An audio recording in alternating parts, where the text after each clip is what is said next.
रोहेला भातार सऊदी करेला ना बोया परतिबा रोहेला भातार सऊदी करेला ना बोया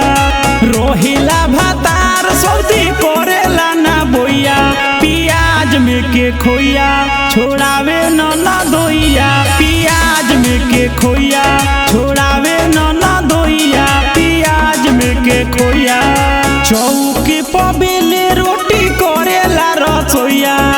चौकी पबेले रोटी करेला रसोइया पियाज में के खोया छोड़ावे न दोइया पियाज में के खोया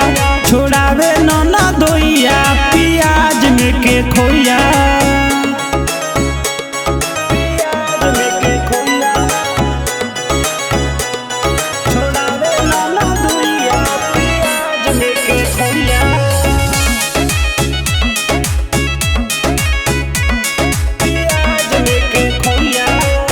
नइखे जरूरत सखी हमारा भातार के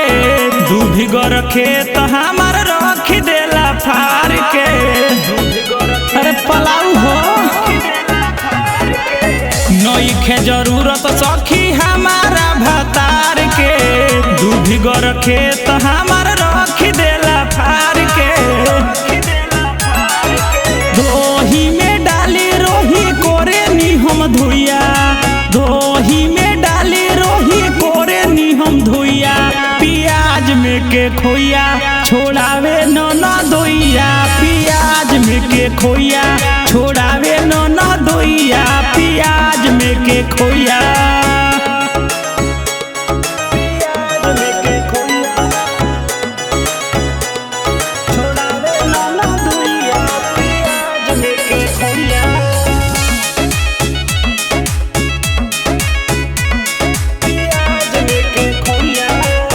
पियावा से ज्यादा हमके राखो तवे खुश हो